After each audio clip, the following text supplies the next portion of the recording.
You're listening to a Roddenberry podcast.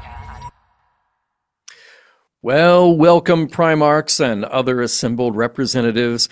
If it's a little warm for you, we've got refrigeration suit. That's the opening. Let's try that again. Take two. It's only live. If it's warm for you, we've got refrigeration suits and all the ice cream you can replicate. It's Monday at 7 Pacific, 10 Eastern, and we're here, barely. And it must mean that it's time for Mission Log Live. I'm John Champion. And I'm Holly Amos, and you're in the right place, obviously. We're back to talk about the latest episode of Star Trek Discovery, Erigah. So click on the Zoom link or give us a call 669-900-6833 because we want to hear from you. All I can say, Holly, Ermagard Erigah. I didn't even make that connection. Boom. But it's a good meme. It's a good my meme. Little gift to you. See, I might be like not with it tonight, but at least I had that in me. So like Holly just said, join us. Please take the burden off of your poor dear hosts. Don't be shy with your opinions, insights, and burning questions. Earl is here patiently holding down the Earl Green Room. So why not make his night and give him a call? Again, just click on the Zoom link or give us a ring at 669-900-6833. Yeah. Well, while you guys are meeting Earl, we're going to say hi to you guys in the chat. My dad is here. Yeah, well, of course. But he was late last week because he forgot.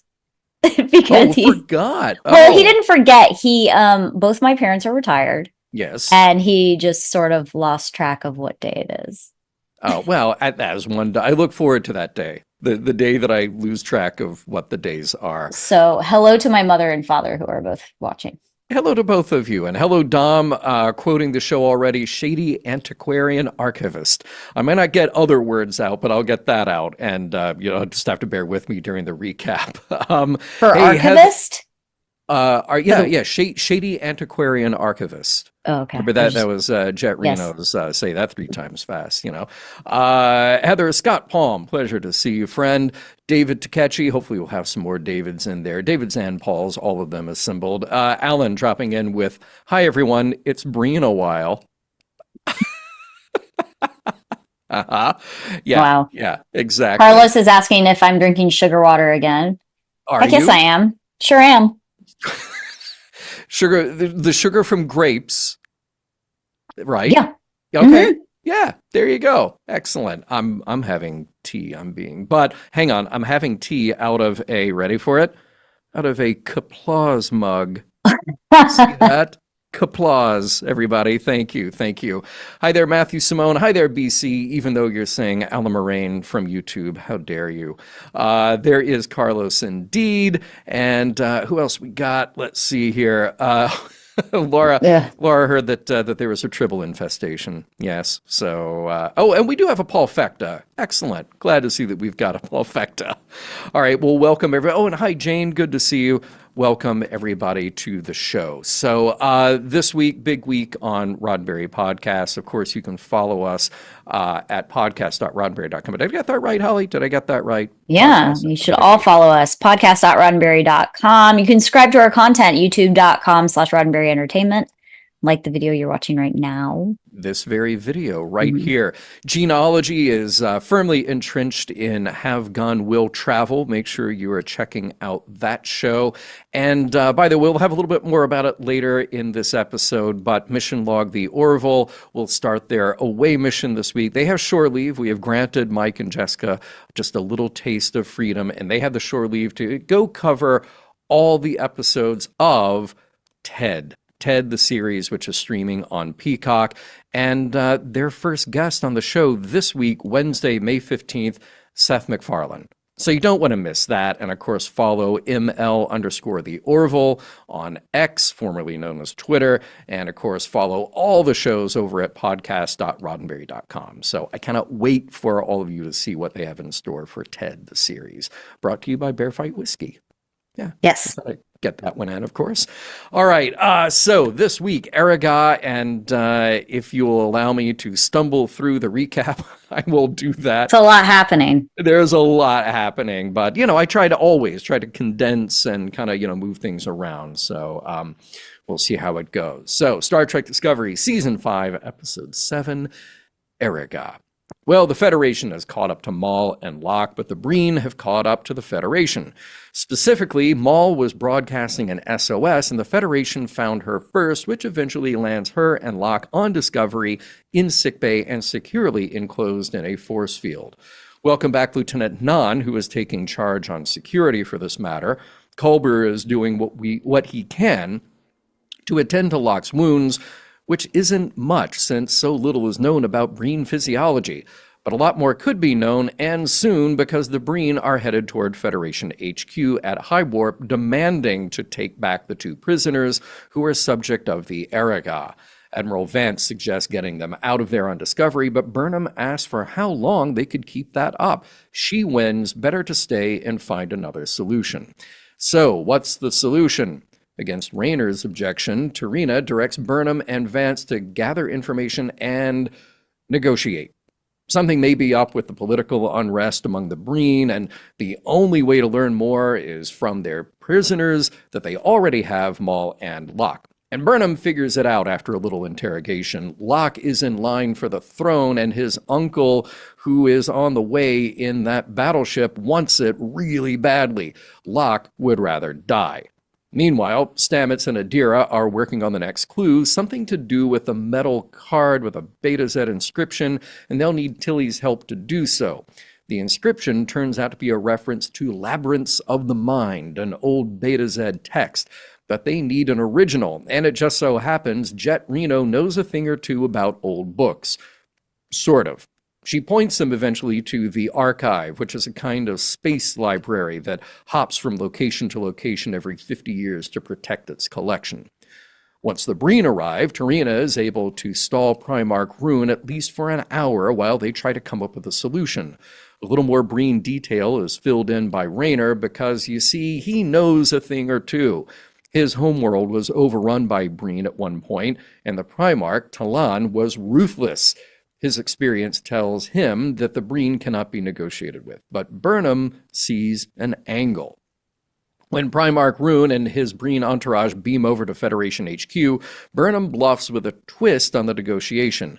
Primarch Talon, or Tahal, has expressed interest in Locke herself. Rune doesn't believe it at first, but it does slow him down just a little. He'll double the offer, but T'Rina says, how about no, and you all just leave and go fight it out with Tahal, which is fine unless anything happens to Locke. Speaking of, while all that's happening, Maul and Locke are making a break for it. He overdoses on the medication Culber had administered, while Maul fights her way through the guards. And Culber. And Nan. They all put up a good fight, but Maul got away and Locke is dying. Burnham does what she can, calling on the help of the Breen, who are already there to come to sickbay. When one arrives and the Primarch, well, things get tense. Elsewhere, Maul is trying to make her get away, but Nan and Book catch up to her with the news that Locke is dying. She returns and says her tearful goodbye, and just as soon the Breen are placing blame. They take up an aggressive posture, and a bunch of Starfleet ships arrive to play defense. Just as that's taking place on the outside, Maul makes her case to Primarch Rune. Locke may be dead, but she's got a little surprise. They were married, and she, by extension, has the mark of the Emperor's family. She offers herself to go with Rune, revealing the existence of the progenitor technology as the ultimate show of power. After a little bit of discussion, the Federation allow her to go, and she does, and away the Breen go. But there's good news, too. Given the research that Tilly, Stamets, and Adira were doing, and with a telepathic assist from Book, they've determined the location of the Archive. Even if the Breen are now in the race, Discovery has the advantage of speed and jumps to the next location. The end. Holly, well, thank you. I appreciate it. I managed to make it through without stumbling too much. This whole season, they've manufactured a couple of instances where Discovery gets behind on the clue, or they kind of got thrown off the trail. But I feel like at this point, Discovery is the magic weapon for everything. And they kind of threw out this line oh yeah, we're going to stop the spore drive thing eventually. You just won't do that anymore. But I'm like, That's one of the only things that they have that nobody else does. Well, exactly. And it doesn't matter how far away something is. Everything takes time to get to, whether it's 15 minutes at warp drive or like 10 days. So, they can follow this library that jumps locations every 50 years. Even if the Breen know exactly where it is, they can only go at whatever the speed of their warp drive is. Discovery can be there instantly. I'm surprised that, like any science fiction, you have to build in some limits and they don't really know, but they're going to get there anyway. It just seems like this is one of those cases where it is not even a fair matchup at all. Like, they shouldn't even be concerned that the Breen know about this at all, because they'll get there in no time. They'll be there, by the next episode. Yes. Of course. Yeah. So anyway, I will take that out of my notes. Because I already hit that point. It was just a thing that bothered me when I got to the end of the episode. Any points you want to bring up before we go to our first caller tonight? I am very pleased that archives and archivists exist in the future, because that means that I will still have a job. Yes. And even 800 years from now, 900 years from now, there will still be PDF files that are smashed together that are mislabeled and make no sense, and you'll have to go through them and pull them apart one by one. It's very time consuming, but I find a lot of interesting stuff being an archivist. So sure. Of course, yeah. I was a little bit surprised. Like, I know that they had to work in the conceit that they have to go find an original. Right. But just for fun today, I looked up digital copies of the Gutenberg Bible. And I was like, okay, here's the oldest printed thing, from a printed, a typesetter, Right. Printing press. That's the word I'm looking for. And it's, it's a perfect digital copy. Even with watermarks, they even highlighted the watermarks. And I'm like, surely in 900 plus years, you don't have to have an original, because you got, PDFs would be great 900 years from now. Sure. What's more than that for me, from the standpoint of this particular clue, was the fact, first of all, the people that are involved in this, the 5 scientists or whatever that are leaving these clues behind, are supposed to be leaving them so that they can be figured out. They're difficult to figure out, but they are figure outable. Yeah. You know what I mean? Yeah. So what if would you not be able to find the clue if you didn't have an empath book at your disposal, or would you just? Right. It just feels like a bad way to hide a clue, because while there are many alien species in the canon that do, in that world, that are telepathic, what are the chances that you're going to have one on your staff? Yeah.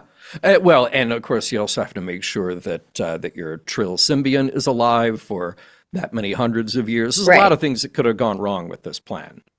There could have been a lot of dead ends. So exactly, literally and figuratively. Lucky for them, I guess. Yes, yeah. Well, let's go to our first caller. We have tonight lined up Chris, Cherie, Dr. Nani, Alan, Dom, and Laura. So we will definitely get to all of you. By the way, Earl asked, I want to know if any of Jet Reno's books were ever in Pella's antique shop. I thought of that too. We're going to headcanon that for sure right now. Yeah, absolutely. All right, welcome to the show, Chris. How are you doing tonight? I'm doing good, guys. I have my 7 of limes right here. I had a note about that. That's so great. Okay, well, what are you having? Because we don't have a canonical explanation of what a 7 of limes is. Yeah, but that was such a good line. Heather, I don't think she made it, but Heather posted a recipe. Good. It's a gimlet with a shot of whiskey in it, and you're supposed to use Seagrams because 7, that's the joke. But yeah, it's basically a gimlet with a little bit of whiskey in it. It's very good, actually. At first I was a little questionable, like, really? Whiskey in my gimlet? But I made it, and I was like, that's pretty good. I dig it. Right. So yeah. Okay. I can't wait to try this. This is They posted some other ones on social media. So not just 7 of limes, but the official Star Trek on Paramount Plus. Jamaharan on the beach. Okay. Of course. Pike's Hard Lemonade. Okay. Jumja Soda Mocktail.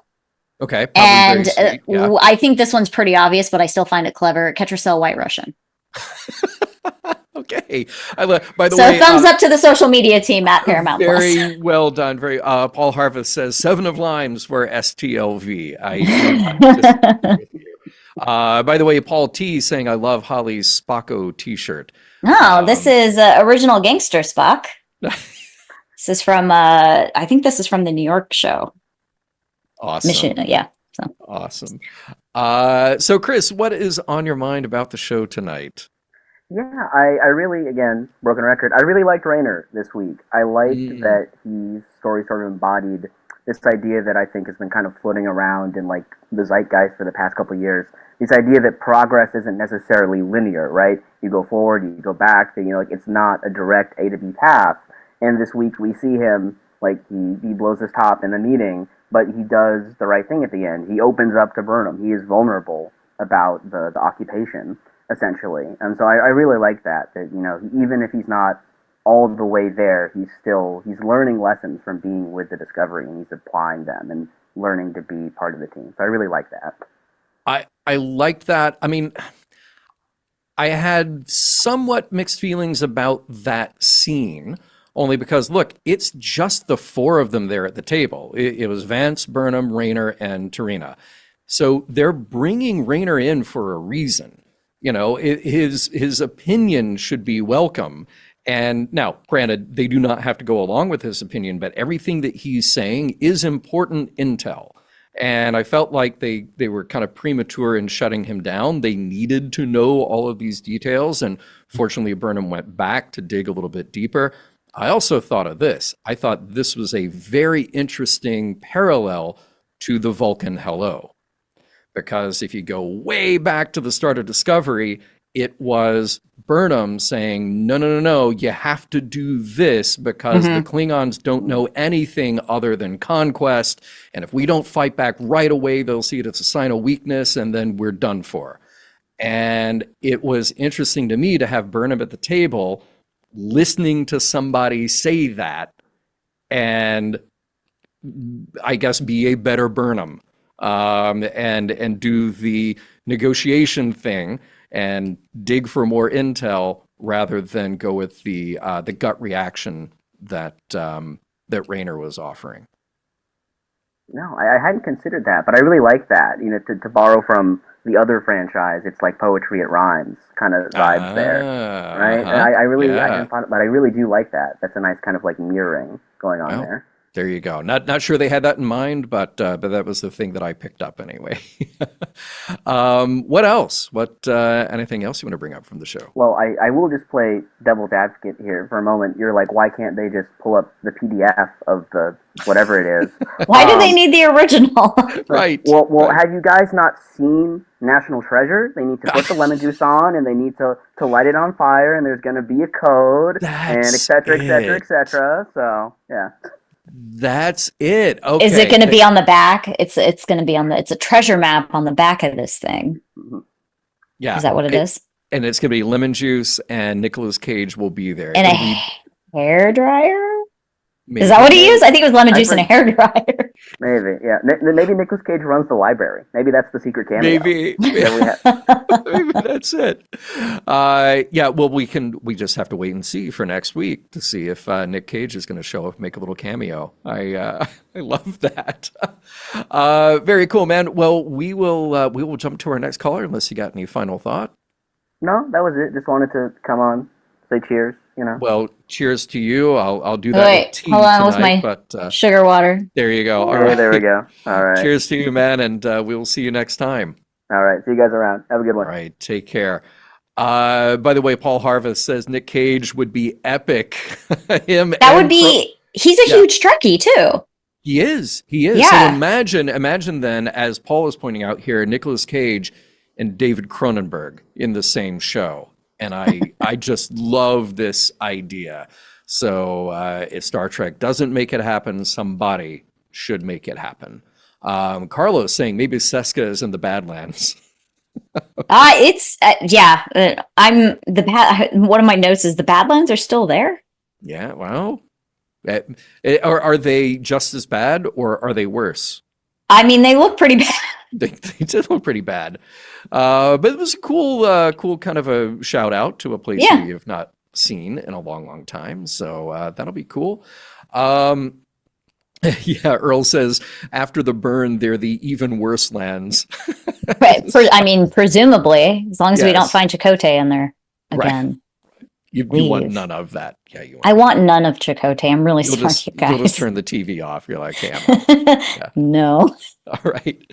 Let's go to Cherie. Cherie, how's it going tonight? All the way from Lower Decks. How's it going?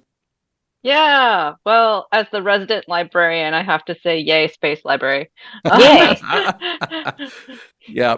I hope we get to spend a little time there. You know, it was, I didn't love, say, every choice that was made in Picard season 3, but I liked going to the Section 31 base station and seeing stuff being saved. Again, don't love every choice there, but I like that it exists. So maybe we'll get to spend a little time in the space library and see what's there.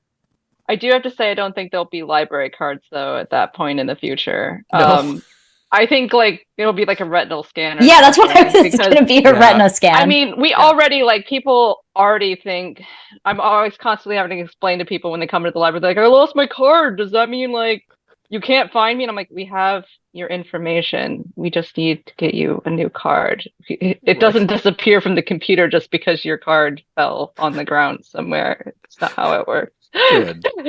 Good. Well, I'm glad to know that. Yeah, I do keep a digital copy of my library card. But remember, this library is, 900 years old, right? Mm-hmm. But then that would have just made it in like TNG time. Exactly. They still would have done they did a retinal scan for Picard to like get into things. So like they would have just done like retinal scan or something. I say have a hard copy backup though, because you never know. that retinal scanner. Maybe it's just like maybe it was started by Picard and then they just he just wanted a card because he likes old things. So he's like, no, it has to be cards. Could be. There'll be a copy of the Picard family album. There'll be maybe an old bottle of wine in there. Yeah, that no one wants to drink. Yeah. Carlos wants to know, is 50-foot Spock going to be in the library? God, I hope so. Yeah. If I can make a list of all the things that I would like to be in the archive. Is this the Lower Decks crossover that will exist for Discovery? You never know. They could go back to that same library. So I'm here for that.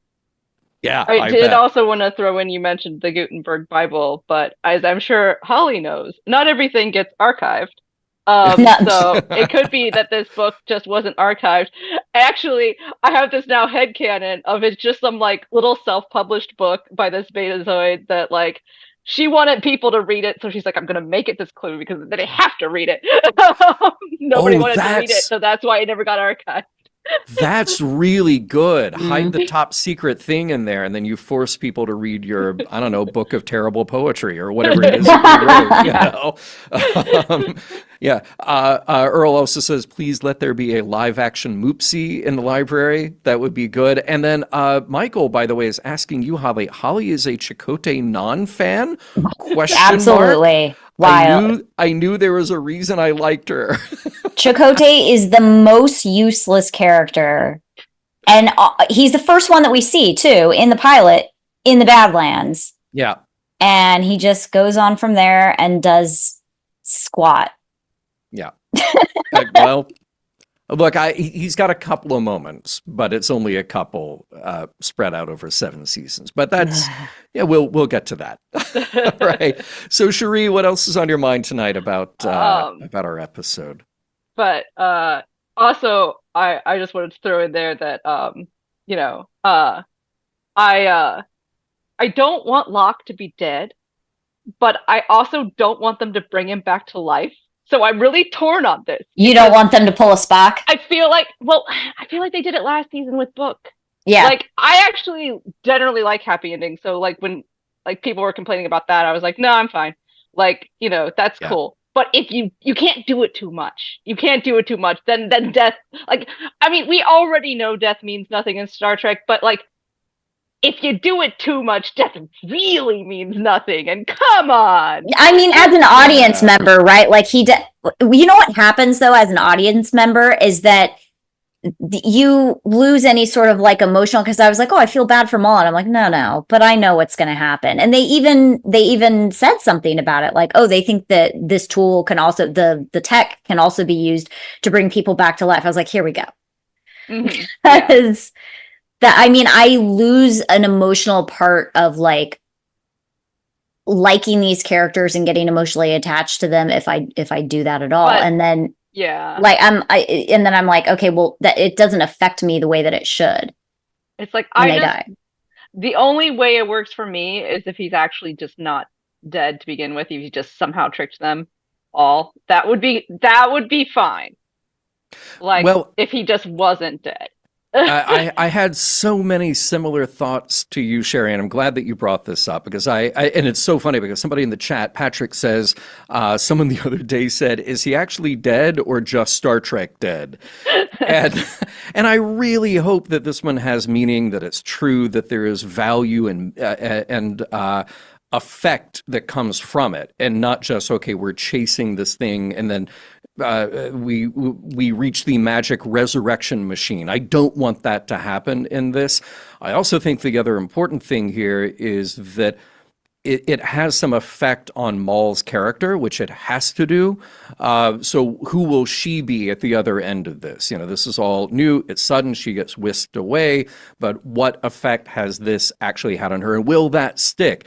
Because if we undo it with the magic resurrection machine, then I'm not convinced that her character arc is true. And I don't like it when they kill one character to advance the storyline of another character. That I really dislike that as a literary trope. It's very annoying. Yeah. Yeah. Agreed. Absolutely agreed. Well, I'm certainly glad you brought that up, because I had that same question myself, and I'm curious to see how this plays. Ryan Husk, I will not read that on air, but thank you, my friend. No, I'll have to look at it. You flatter me, sir. And then Paul says, "Go, Cherie." So you have many people who are agreeing with you here. And then Jane had to say "Akuchimoya." I think it was directed at you, Holly. So thank you very much. Shots fired. I hear the Voyager cast used to like rag on him for that. They would just tease him about that all the time. As they should. They should, because it's so fake. It's so bad. Cherie, any other thoughts tonight? We will go to our next caller, if not. That's it for tonight. Thank you. Well, a pleasure as always, and we will see you again very soon. Yep. Bye. All right. Take care. Bye-bye. All right. I tell you what, let's take in one more call here before we go to our mid-show break. Welcome to the show, Dr. Nani. How are you tonight? Hello. Good. Finished grading. Oh, go. All right. So like light 2 at the hours end of the ago. tunnel. I'm like really happy. Oh, good for you. Good. So now kind of just free and clear for a little while, yeah? A whole week. I started some classes. Make the most of it. Good. Well, what's on your mind about tonight's episode? Well, I think it might be because it is graduation season. I was a little bit, I've been emotional. And so I think I found myself strongly identifying with Tilly as she was trying to run off, to go be with her cadets. And so I guess the question I have for you two, do you think her reason for wanting to go was logical or emotional? Like, was there a real reason for her to go, or was she just trying to be, mama bear? Oh, I think it was emotional. Yeah. Because she genuinely seems panicked when we catch her trying to get off the ship.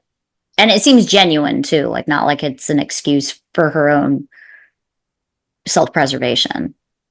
Okay, well, let me ask you this, but if she seems panicked, is that if it's not self-preservation, is it maybe not believing in her own ability to contribute to what's going on? Because No, I think she has full confidence in the people on Discovery that they can handle their portion of it. I think that she feels like her cadets are not that advanced. And they've probably never been in a battle, let's be honest. And honestly, that Breen ship coming in, they have no business being that big.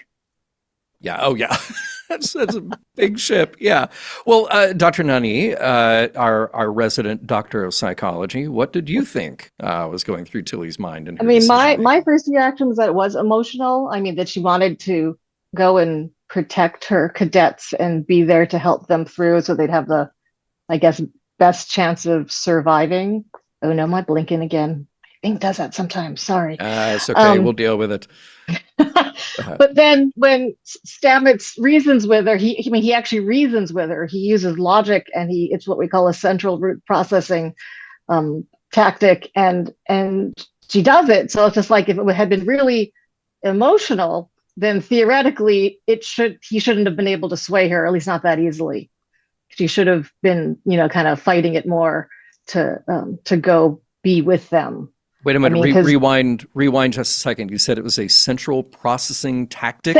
Central root processing, tactic of persuasion, essentially, is what we're talking about here. Oh, and so when you use logic, it's because the people you're talking to are, ones that are whatever their issue that you're trying to have them change their mind. It's a logical one versus an emotional one. Because if it's an emotional one, then you have to kind of talk more to the emotions and talk more to that side. And I mean, there was one time when shortly after I started teaching at Lahaina Luna for the early college class after the fires, and it was really windy. And on this island, if you smell smoke or there's a lot of wind, everybody gets really freaked out really fast. Yeah. And my family didn't want me to drive over. They're just like, no, you can zoom in. And I was just like, my kids are there. There's no reason for me not to be there, and there was no talking me out of it. But it was not logical. It was purely like, if, they're probably there or they are there, they're probably scared. I know there's all sorts of other adults around them too, but I wasn't going to, take the easy way out and just zoom in. Because if they had to physically be there, I was going to physically be there. Gotcha. Yeah, that was very interesting. See, I watched that scene a few times in prep for the show tonight, and I felt like, well, there's the production reason that we have this scene. The production reason is, we're apparently not paying attention to most of the cast. So we're going to have a Tilly scene here, right? We need to make Tilly an integral part of the story. So this is how we'll do it. In universe, though, I wondered about Stamets's decision-making, because honestly, if somebody says, no, I have this other duty over here that I'm supposed to do, Stamets seems like would have other resources to pull from to get this job done. The only person who is really critical to this mission that anybody else couldn't do was Book, because Book had the telepathic ability to get some intel that they would not otherwise have been able to get. But there are a lot of other people on Discovery and a very smart, very charming computer. So it seems like, yes, I like having Tilly there because I think Tilly has a presence that I like. And we've had Tilly since the beginning of the series, and I like that we have some continuity there. I don't know that the scene necessarily played true to me with Stamets saying, no, we have to have you. And we have to have you now, and your students are going to be fine. Because I feel like Stamets would have had some understanding to say, you know what? Yeah, take care of those kids because they need you, because they might be in danger. So I kind of felt both ways about that scene. But he did the same thing. He did the same thing to Book, though, too, because Book was like, I need to go because I am the only one that has a sort of pre-existing relationship with Maul, and now that she's escaped, and he's like, no, this is the mission. And he was like, well, this is also happening at the same time.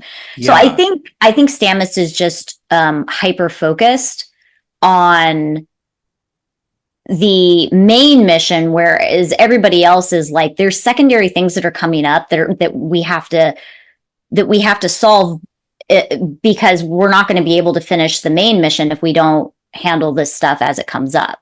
Look, as Jane often does, Jane has cut right through everything. She just says, Stamets is getting on my last nerve. So, there's the final thought from Jane. Dr. Nani, anything else you want to share with us before we go to our break? No, not tonight. I know there's a lot of people trying to get on, so all right. I think that'll be it. Thank you very much. Always a pleasure. And until next time, take care. All right. Bye-bye. All right. Bye-bye. So, Holly, we got a few more people lined up. Anybody who wants to call in, you know what to do. Click on the Zoom link or give us a ring at the number that you will see on the screen. Lined up later, we have Alan, we have Dom, we have Laura. Not sure if anybody else has jumped into the queue, but Earl will let us know. So now is your chance. We will get to you tonight for sure. But we're going to take a moment for station identification and to remind everybody that the wait is over for Mission Log the Orville's special away mission covering Ted. Yes, Ted, the series, is being handled by Mike and Jessica. They are back on the air Wednesday, May 15th, Talking Ted, brought to you by Bear Fight Whiskey. Right. So for those of you who might not know, and we talked about this last week too, but there might be some new viewers. Mm-hmm. Maybe you missed last week. So Ted is the prequel television series that's based on the 2 Ted movies featuring Seth MacFarlane as Ted. He's the voice of Ted, the teddy bear. So I'm sure that Mike and Jessica's very first guest on Talking Ted will have plenty to say about his series because it's the creator himself, Seth MacFarlane. Seth, yeah, just stopping by for a little chat with Jessica and Mike. Right. So tune in. That's the 15th. Talking Ted. It's brought to you by Bear Fight Whiskey. Yeah. And I believe we have a video teaser. If Earl wants to drop that into the queue, we will patiently await for that to roll.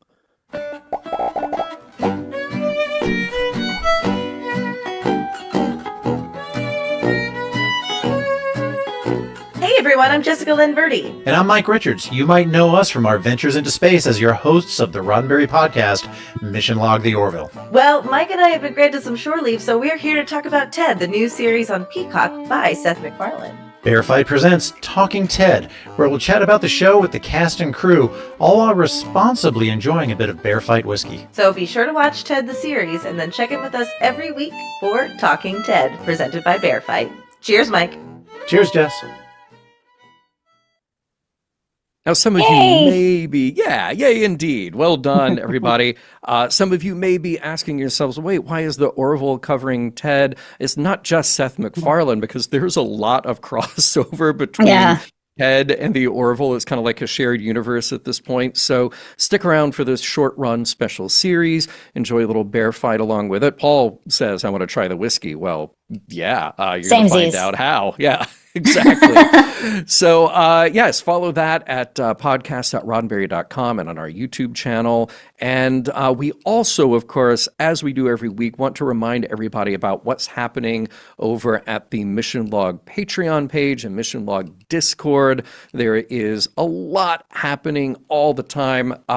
If you join us at patreon.com/missionlog, that is your key to enter our our Discord. And over on Discord, it's not just 24/7 chat about all the things that are in your fandom. We also have weekly live chat events there. Holly, what's happening this week in the live chats?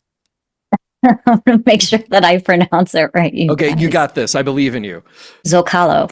Oh, you were so close. Damn it! So close.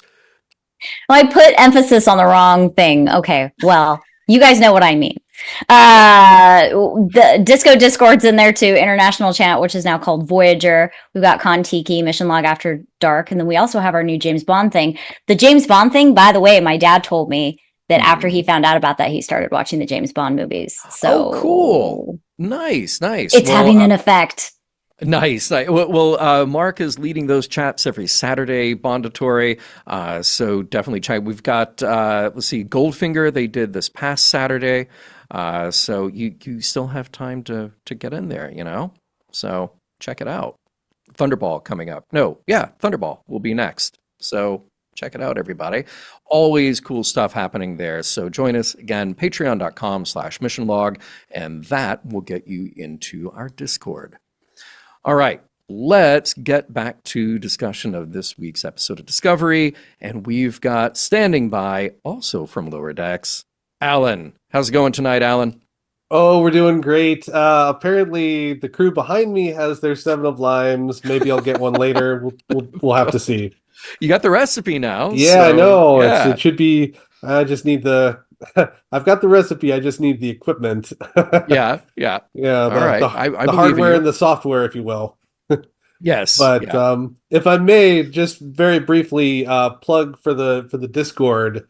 One of my favorite moments in one of our After Dark discussions, now that we're on Voyager, was the Mhm. week that I made the astonishing discovery that, and Holly, you'll probably appreciate this, Chakotay is just dollar store Kira. He's a former terrorist who butts heads with his superior officer, prominent facial feature accoutrement, and big ties to his spiritual identity. He's just Wish.com Kira. So But Kira did stuff though. Like Kira, exactly. Kira did. Yeah. right? Chakotay, guys. If Chakotay wasn't there, would the series really have been any different? Is my question. Exactly. Yep. This is my point. Yeah. As for this week, we had a lot of Breen show up. Yeah. You want to know why? Why? They're coming for an Erigah today. Wow. Nice. Yeah. Nicely done. I think that's our first Neil Diamond experience Had in to go a live there. show. Had to go there because I don't recommend. My first thought was, oh well, maybe there's a cute song about a girl named Erica that I could parody. Don't look that up, guys. There's only one. There's only one song that I found that's called Erica, and it's a German folk song that was popular about 80 years ago. So no, don't look that up. Wouldn't have as much recognition. No. Yeah. Probably don't want to No. revive it. Bad associations. Bad associations. Yeah. But yeah, I really, this was a solid episode. Liked it a lot. If I can sort of loop back to something that you guys were discussing with, I think, Cherie earlier. Yeah. Just losing Locke was tough. I come to really like that guy. And poor Pumpkin, he's gone, and now we're just stuck with Honey Bunny. Yep. And I'm also a little bit torn about this whole idea of maybe she's gonna try and bring him back. Listen, Maul's plans always seem to like conveniently depend on stuff that's like out of her control to then like go her way. And I feel like there's too many variables happening. So she does say that she is a big fan of like flying by the seat of her pants, or she said partial to winging it is what she said, which I don't know if she seems like she has a plan, but I think there are too many variables. She does not have a plan. There's no plan. There are no plans at all. Yeah, I'm sure it'll be like, my plan is I'm taking this now. Yeah. Well, and here's the thing though, like, will we get to a point, however this resolves itself with the technology, do we get to a point where Maul has to face, it's almost like a Kirk moment, all right? Yeah. She has to face that she can't just pat herself on the back for her ingenuity. She has to actually live with the death that occurred. Now, of course, Kirk didn't have to after the next movie, but but besides that, I get what you're saying, and the other thing that really has cemented for me is that this is absolutely an Indiana Jones style quest, where the point is not the thing that we're trying to find. We found the Ark so we could see how bad it was, so it can be locked away and never used because we're not responsible enough to use that. The lost, the real Holy Grail was the relationship that Henry and his dad found along the way. He at the end it was, Indiana, let it go. Yeah. So so what you're saying, like Alan, is that it's not the journey out there; it's the journey in here. Oh my lord! Yep. I think that real was cheesy, the pitch. guys. I think that was the season 5 one sheet. Is that they just when they wrote up like, what are we going to do this season? And number 1, puzzle box. Number 2, It's the journey in here. Whereas Earl says, it's really about the friends we made along the way. Always. Yeah. Always. Minus one dead Breen. Yeah. And I think even if I'm convinced too that even if she does get to use this to bring him back, it's going to be, a monkey paw situation where it's not going to be what she thinks it is. And that's going to be the lesson. Mark is calling you out in the chat. So, Alan, you're saying the MacGuffin is not the important thing here? I know. Who'd have thought? Well played, Mark. Thought? Well played. Points to Mark. David. That's why he's running the Bond chat. Yeah. Different Mark. Different Mark. Oh, okay. Yeah. Sorry. So Mark 1, Mark 2. We'll see if we get a Mark 3, and then I don't know what we'll call that grouping. But and then David says we still haven't locked that one up yet. John, is he dead? Mm-hmm. I'm going to agree with Cherie here. I think he is dead. I think he needs to stay dead because I think that needs to be part of the lesson in the show here. Also, that raises a whole political thing with the Breen that I don't know if we're prepared to get into. Yeah, they need to get over that too. Can I ask you guys a question about the bluff that kind of bothered me? Yeah, go ahead. For it. Do you think that they had a way?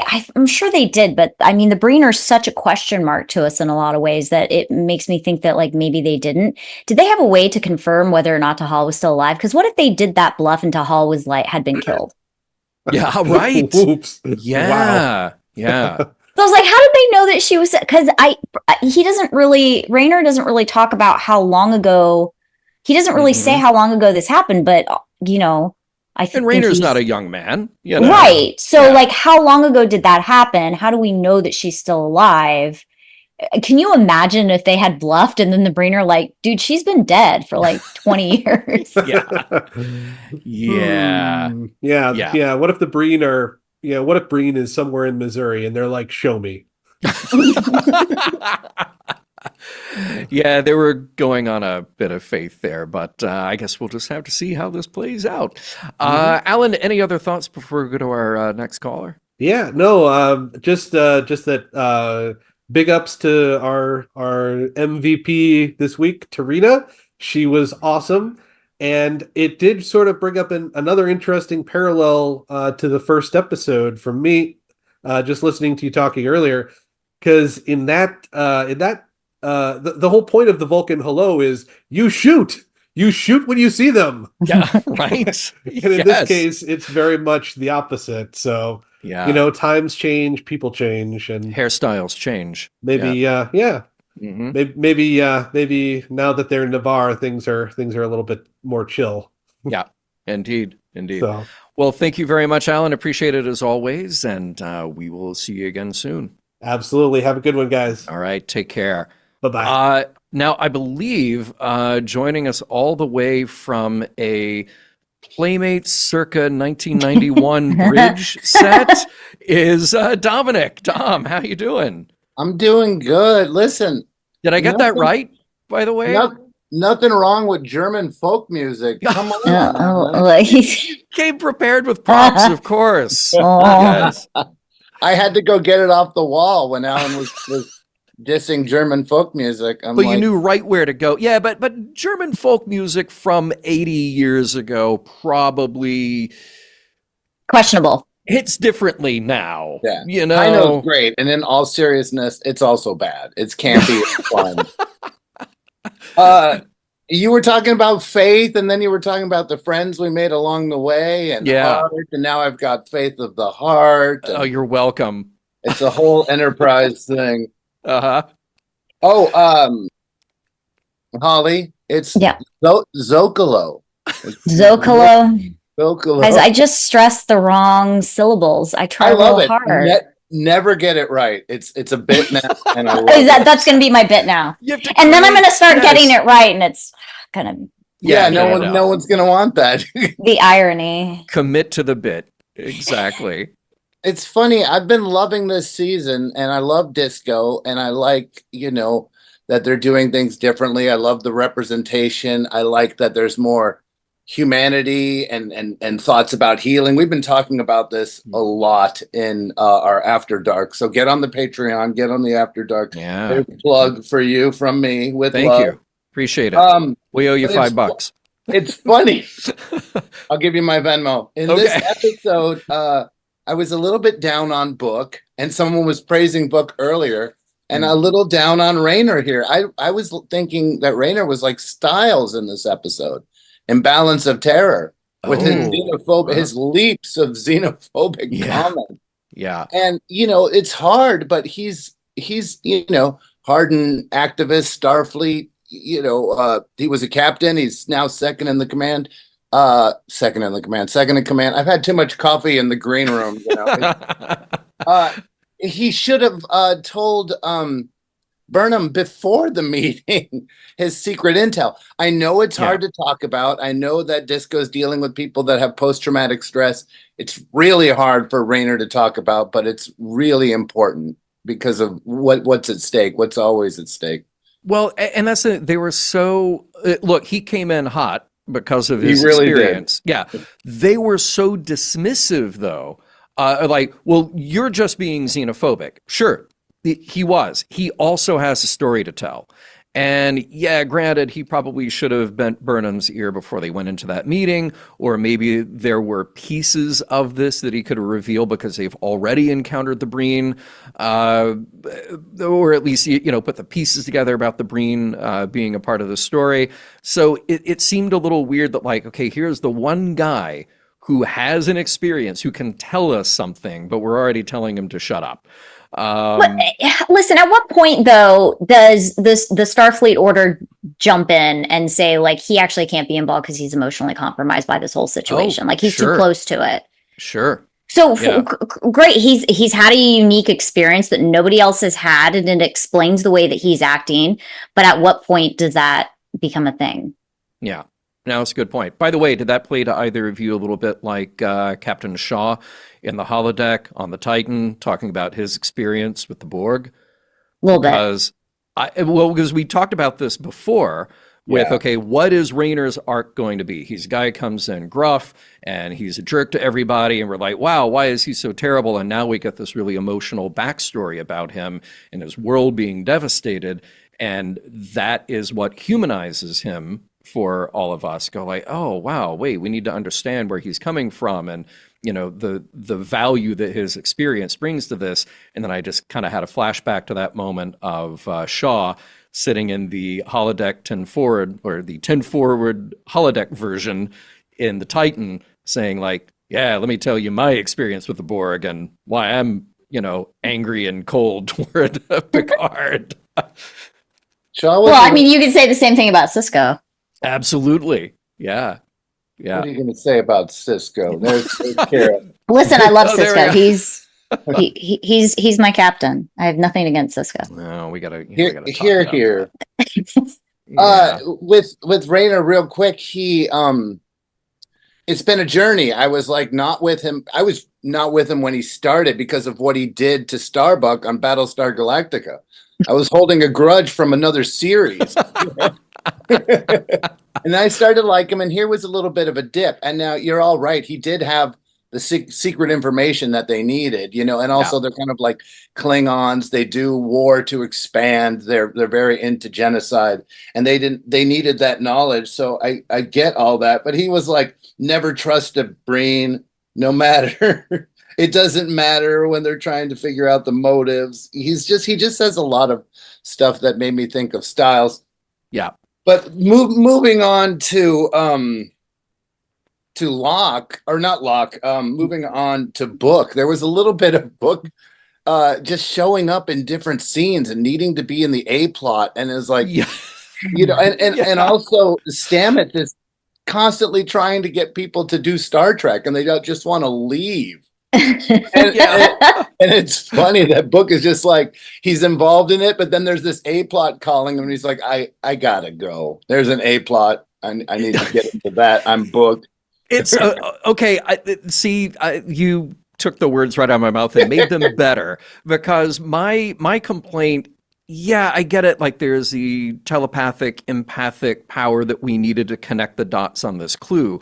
But one thing that I kept asking is like, it seems like so many episodes, anytime you need to workbook into a scene and just show the audience, like, remember he's here. Forget about the ones that you haven't seen. Forget that Saru's not here. We'll name drop him. Well, yeah, but they're also just throwing other characters in, like Nan's here again. Yeah, Nan's here. Glad to see her, But you get Book, and it seems like what they only know to do is throw Book in and let him have another emotional plea with Maul. And I kept thinking it's too much of the same thing. Like, on the one hand, I like the idea that it maybe reinforces it's going to take time for this idea to take hold with her, that she needs to realize, yes, there is a connection there. I do actually need to listen to this guy, but it's a lot of the same thing over and over whenever they throw them in a room or a corridor holding guns at each other. It's a lot of the same stuff. So that kind of concerns me a bit. They're just like shoehorn them in to do that. By the way, there are a couple of comments here. Mark says, John, I think that he, meaning Rainer, will pull out a Shaw move in the end. I think you're probably right. And Dave Taylor, I love this. Since when does Trek care about emotionally compromised command staff? That's the whole premise of Cisco on DS9. So there you go. That one directly to you, Holly. Yeah. Tom, we got one more call tonight. So I want to any get final into thought? Laura. With the Mullen lock, I'm over it a little bit. I hate to be, because again, I love Star Trek, but they're young. They're doing the Bonnie and Clyde. He wasn't thinking with that overdose, and I didn't care about him as much as I feel we should have when he died. I think they're going to bring him back because of the Genesis 2 device. But one thing before I go, I wanted to say is that Tilly says, oh, for a second, I thought we had a gimme. And I was like, oh, they're talking about someone out of work in the Sanctuary District. Oh, the gimmies. You're good. With That's Clint good. Howard. Yeah. Wow. I'm invisible. And I'm going to go with that. That's a deep cut. Well done, man. All right, It's Dom. Star Trek. Pleasure. We should be doing deep cuts. Thank you. Yeah, well, exactly. Pleasure as always. Take care, Thanks, Dom. friend. See you next time. Be good. All right. So, rounding out the show tonight, Laura, welcome back. Hello. Glad to be here. Excellent. Glad to have you. And what is on your mind about tonight's episode? I am so not done with Maul and Locke. I'm kind of a little obsessed with them. Yeah.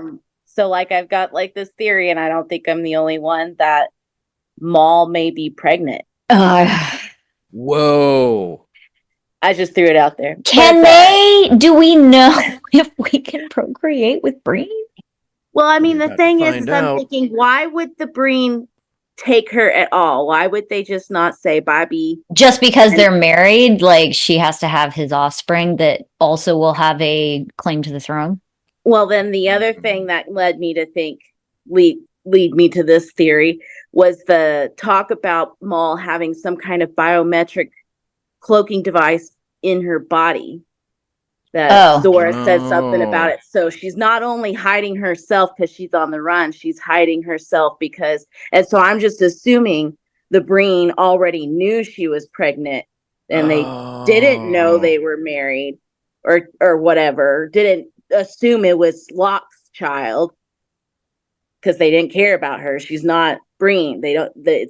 She's not on their mind at all. And now they're like, oh shit, we got Breen blood in this body. Excuse my French. We'll bleep it out for the podcast. So she's going to have a little green glowing jelly baby. It's going to be cool looking, yeah.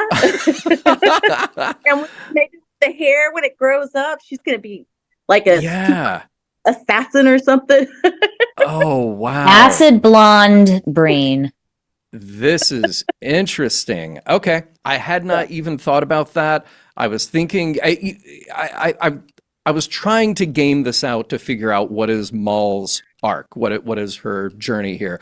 That had completely escaped me. And I wouldn't put it past her to be more conniving than she appears to be, because I mean, she found Locke by symbols on his uniform. Yeah. She had to know Breen society to know he was a royal. Yeah. And so I just think that, like, I've heard somebody say, like, they've probably been planning it all along. It's possible she could have been planning this all along. I don't know. Jane calls the baby 7 of lime jello. And yeah. So, to which Carrie replied, 7 of lime jello shots. So, that might be a thing that we have in STLV. I've got my dark, dry red. So nice. Sorry, Polly. I like red wine too. I don't know where this came from, and okay, it hasn't stopped. Well, Laura, we're up against the hour, so any final thoughts here on tonight's episode? There was another one, but it's escaping me right now. It's been great. Glad to be watching. Wish it would be going on more. Oh, we should definitely have, if nothing else, a Reno short trek, whatever she's doing. Oh, smuggling. Yeah. Short treks need to come back, and that was cool. Like, that is the perfect use of a character like Jet Reno, because you believe it when you just throw like some random thing at her, like, oh sure, she's done that in her past. So that was all played very well. Like that. Yeah. yes. Like, that was a great knows how moment. To party. All right. She does. That was a great moment. Yeah. All right, Laura, thank you so much. Really appreciate it, and we'll see you next time. Okay. Good night. All right. Take care. Good night. Holly, any final thoughts tonight as we wrap up? I think I touched on all of the things that I enjoyed and or were bothering me. Okay.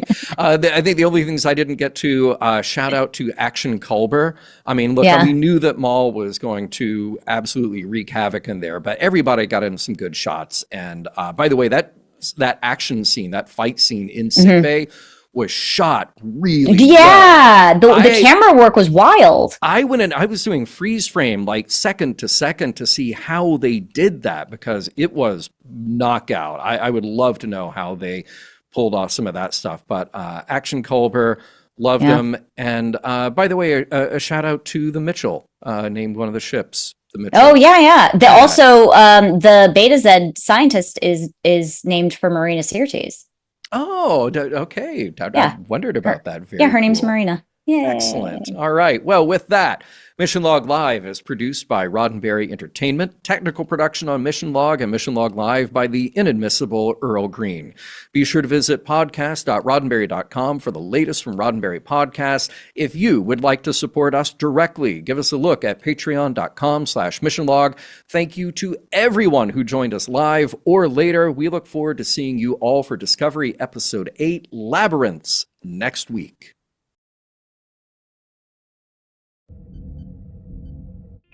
This is a Roddenberry podcast.